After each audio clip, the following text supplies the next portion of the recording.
Introduction दे detail में थोड़ा सा कि आज के टाइम में किस पोस्ट पर हैं और इनका वर्किंग शेड्यूल क्या है। देखिए, माय नेम इज़ भूमिका सैनी। मैं जयपुर से हूँ और मैं करंटली डिप्यूटी कमिश्नर हूँ इनकम टैक्स में। I am posted in Pune and as far as education is concern I have done my engineering from NIT Jaipur. अभी जैसा आपने कहा कि हमारा आपने पूछा हमारा शेड्यूल क्या रहता है। शेड्यूल क्या रहता है? हाँ, जनरली देखिए, हमारा मतलब ऑलमोस्ट 9:30 के अराउंड ऑफिस स्टार्ट होता है and it runs till 6:30 to 7 and mainly we deal with taxation. So जो भी आर मेन गवर्नमेंट की तरफ से मैडम आपको क्या क्या अथॉरिटी रहती है? जैसे इसमें सबका वो पता होगा, एसडीएम का काम अलग होता है, ठीक है, इस टाइप का। हमारा काम जो है वो मेन टैक्स एडमिनिस्ट्रेशन का काम है। तो हम मेनली ये इंश्योर करते हैं कि सब लोग अपना टैक्स जितने जो गवर्नमेंट की जो टैक्स स्लैब्स है उसके अकॉर्डिंग भर रहे हैं कि नहीं भर रहे। जो नहीं भर रहे हैं तो जो भी टैक्स अवॉइड कर रहे हैं तो उनके ऊपर हम जो भी पीनल प्रोविजंस है, बेसिकली हम इनकम टैक्स एक्ट जो 1961 है उसको एनफोर्स करने के हमारा मेन रोल है। अब वो इनकम टैक्स एक्ट 2025 आएगा, क्या अभी रिसेंटली वो किया है। तो ये हमारा मेन रोल ही है tax administration to enforce income tax act. कहीं ना कहीं मैम आप देखा जाए कहीं आप हाउस वाइफ भी हैं, आपका एक बेबी भी है, देखा जाए तो बहुत बड़ा चैलेंज है मैम, आप घर को भी संभालना, जॉब को भी संभालना, इसके बारे में थोड़ा सा बताइए मेरे को, कैसे मैनेज करते हैं?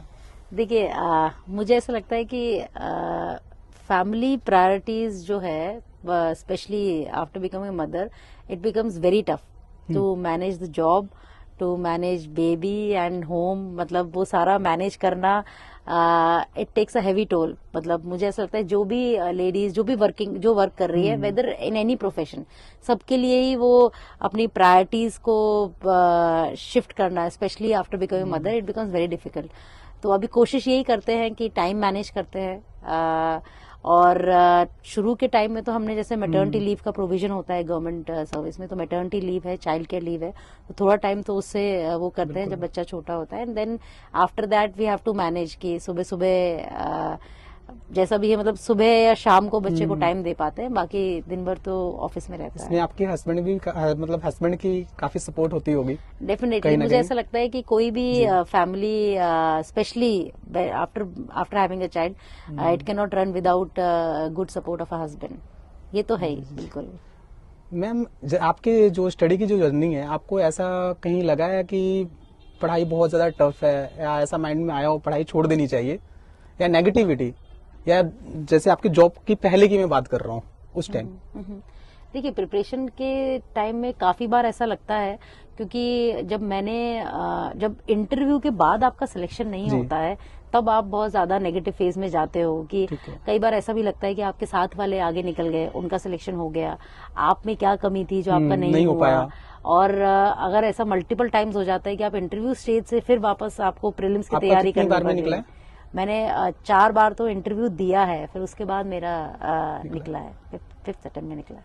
कहीं ना कहीं इससे ये भी हो जाता है, पेरेंट्स भी नेगेटिव होने लगते हैं थोड़े से, पेरेंट्स हो या आपको हर जगह से नेगेटिव फीडबैक आने लगता है। क्योंकि देखिए, अल्टीमेटली बोलते हैं ना कि दुनिया उठते हुए वाले को सलाम करती है, चढ़ते सूरज को सलाम है, चढ़ते सूरज को सलाम करती है बेसिकली। तो वो चीज तो है ही, वो तो आप कहीं भी देखेंगे वो तो होगा ही। तो अब इतनी बार बार नहीं हो रहा, आपको नेगेटिविटी आती है, प्लस और ज्यादा नेगेटिविटी तब आती है चाहे आपके क्लोज रिलेटिव्स हों, सब लोग बोलने लगते हैं। प्लस ये भी चीज होती है कि आप देखते हो कि आपके साथ जो तैयारी कर रहे थे उनका हो रहा है, और आपको लगता है कि कहीं ना कहीं वो जो सपोज सेम ही टेस्ट सीरीज में आप कर रहे हैं, हो सकता है कई बार आप उनसे अच्छा परफॉर्म कर रहे हो और अल्टीमेटली फाइनल एग्जाम में आपका नहीं हो रहा है। तो ये पुल्स एंड प्रेशर्स तो आते ही हैं, नेगेटिविटी आती है। मेरे को लगता है कि ऐसा कोई एस्पिरेंट नहीं होगा जिसको बिना कोई हर्डल्स के ये एग्जाम क्लियर कर ले। आई डोंट थिंक, मतलब सबके अलग अलग अपने अपने चैलेंजेस रहते हैं। अगर देखा जाए आपके स्टडी में सबसे ज्यादा सपोर्ट किसका रहा है, या मोटिवेशन कह सकते हैं, आपको कहाँ से मोटिवेशन मिली, आपको मोटिवेट करने वाला कौन था, इसके बारे में? मैं हमारे घर में मतलब बेसिकली अगर मैं बोलूं तो we are first generation bureaucrats. हमारे कोई ऐसा नहीं है कि पेरेंट्स या पेरेंट्स फैमिली बैकग्राउंड में कोई ब्यूरोक्रेट है। हमें बेसिकली जब एनआईटी जयपुर से इंजीनियरिंग करी थी तो हमारे सीनियर्स से कुछ जो जिनका सिलेक्शन हो गया था, एंड देन उनसे थोड़ा मोटिवेशन मिला, उनसे थोड़ा पता चला, क्योंकि हमारा प्लेसमेंट भी हो गया था, बट उनसे उनका जब सिलेक्शन हुआ तो उन्होंने बताया इसके बारे में, तो उनसे मोटिवेशन, एक इनिशियल मोटिवेशन उनसे मिला था कि ये भी एक ऑप्शन है जो हम परस्यू कर सकते हैं। एंड देन फिर जो सारे हमारे साथ तैयारी कर रहे थे, फिर एक काइंड ऑफ एक जुनून सा हो जाता है। इस एग्जाम को आप तैयारी करते हो ना, आपको एक वो रहता है कि you take a challenge to crack this exam, वो बिल्कुल one of the toughest exam, करना है तो करना है, वो जिद हो जाती है, ये है ये एक। और प्लस जब आप अपने फैमिली में नहीं एग्जैक्टली, अपने फ्रेंड सर्कल में देखते हो वो उनका वो कर पा रहे हैं, फिर आपको लगता है फिर आप क्यों नहीं कर सकते। फ्रेंड सर्कल का भी रोल होता है क्या? देखिए मुझे ऐसा लगता है फ्रेंड्स कह के उनको पीयर बोल सकते हैं, बेसिकली जो आपके पीयर्स हैं जो इस एग्जाम के लिए तैयारी कर रहे हैं, क्योंकि अगर आपका पॉजिटिव एक पीयर ग्रुप है तो वो बहुत हेल्प करता है। हम क्योंकि आज की डेट में देखा जाए बहुत ज्यादा, जैसे कहते हैं आप जिस माहौल में रहते हैं वैसे बन जाते हैं, और आज का जो माहौल है जो स्टडी करने जा रहे हैं बच्चों का है, पेरेंट्स का, आप देख रहे हैं किस हिसाब से आगे बढ़ रहा है, वो स्टडी में फोकस करने के बजाय वो और माहौल में चले जाते हैं, गलत संगत में चले जाते हैं, तो इसका इफेक्ट पड़ता है क्या?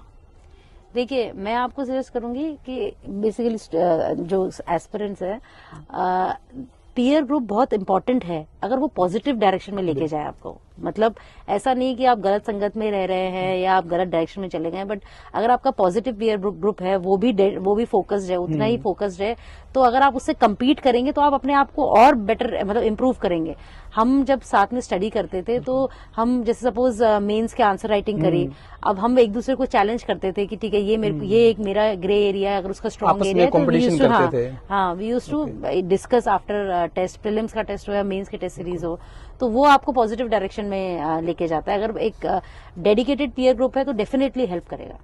बिल्कुल, कहीं ना कहीं आपका माइंडसेट होना चाहिए और आपकी जो संगत है वो अच्छी होनी चाहिए। तो at times we used to study in library, और लाइब्रेरी में जो फोकस्ड बच्चे होते हैं तो उनके साथ हमें मतलब इंटरेक्ट करना या उनको देख के आपको फिर मोटिवेशन भी आता है। पर आज के टाइम में लाइब्रेरी तो छोड़िए, बच्चे जो है मोबाइल में बहुत ज्यादा टाइम वेस्ट करते हैं, जो भी तैयारी करते हैं थोड़ा सा पढ़ते हैं तो मोबाइल इनके सामने आ गया तो उन्होंने घंटे घंटे टाइम वेस्ट कर दिया मोबाइल में। मैं आपको सजेस्ट करूंगी अगर मतलब जो भी एस्पिरेंट्स हैं कि अगर आपको यूपीएससी निकालना है तो आपको सोशल मीडिया से कट ऑफ होना पड़ेगा। बिल्कुल कट ऑफ होना पड़ेगा, सोशल मीडिया से कट ऑफ होना पड़ेगा। सोशल मीडिया क्या, हम हमारे जितना जब हम प्रिपेयर करते थे तो हम तो मतलब जो घर में बिल्कुल क्लोज रिलेटिव्स की शादी है उसमें भी नहीं गए हैं। स्ट्रिक्टली बोलिएगा इस चीज को, मैं चाहूंगा स्टूडेंट को पता लगे। वो चीज देखो, आपको सैक्रिफाइस तो करना ही पड़ेगा। आप ऐसा नहीं कर सकते कि आप सब चीजें एंजॉय भी कर रहे हो और फिर यूपीएससी की तैयारी भी कर रहे हो। आपको सोशल मीडिया से कट, मतलब एक लिमिटेड लेवल पर तो आपको कट होना ही पड़ेगा। जैसा मैं अपना एक्सपीरियंस बता रही हूँ कि अपने रिलेटिव्स की शादी में नहीं जाना, कहीं गैदरिंग्स में नहीं जाना। सोशल मीडिया एडिक्शन, जिसको ना मिले तो उसका माइंड लगेगा मेरी कोई चीज रह रही है। अगर आप पॉजिटिव चीज के लिए जैसे यूट्यूब पर पढ़ रहे हैं या किसी चीज के लिए यूज कर रहे हैं ऑनलाइन मीडिया को, तो अलग बात है। बट सोशल मीडिया पर टाइम वेस्ट करना, इंस्टा पर टाइम वेस्ट करना, कहीं ना कहीं उनको पीछे लेके जाएगा और इनको टारगेट से जो है दूर लेके चला जाएगा। बिल्कुल, मैं तो कहीं ना कहीं स्ट्रिक्टली यही कहना चाहेंगे जो भी सोशल मीडिया का इस्तेमाल करते हैं, जब तक इनकी जॉब नहीं हो जाती उससे दूर ही रहें, बिल्कुल ही दूर ही रहें। बिल्कुल, वो एक एडिक्शन है और वो बहुत टाइम वेस्ट करता है। बिल्कुल बिल्कुल, कहीं ना कहीं इनकी एनर्जी भी वेस्ट होती है, टाइम भी वेस्ट होता है, और फिर वो कंपेयर भी करने लगते हैं कि बाकी की लाइफ में क्या चल रहा है, हमारी लाइफ में क्या नहीं चल, मतलब बेसिकली वो उससे कहीं ना कहीं नेगेटिव इफेक्ट ही आता है।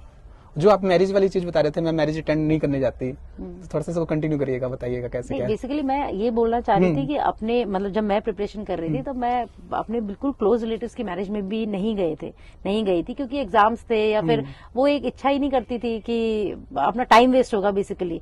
तो अगर या फिर जैसा मैंने कहा ना कि अगर आगे थोड़े दिनों में अगर टेस्ट सीरीज है या कुछ भी ऐसा है तो हम फिर खुद की इच्छा नहीं होती थी, फिर हमें लगता था वहां जाके टाइम वेस्ट, मतलब बिल्कुल क्लोज रिलेटिव्स की भी शादी में नहीं गए हैं। तो मेरे हिसाब से जिनका भी सिलेक्शन हुआ है उन्होंने कुछ ना कुछ किसी ना किसी लेवल पे सेक्रीफाइस तो किया ही होगा। कहीं ना कहीं आपका कह सकते हैं यही चीजें आपको जॉब में लेके आई हैं, आपने ये सब चीजें छोड़ी हैं, तो कहीं ना कहीं आपको बेनिफिट मिली है। वही मैं बोल रही हूँ कि आपने बेसिकली अपना टाइम राइट डायरेक्शन में यूज किया है, अल्टीमेटली वो बात है। बिल्कुल बिल्कुल बिल्कुल, ठीक है, ओके।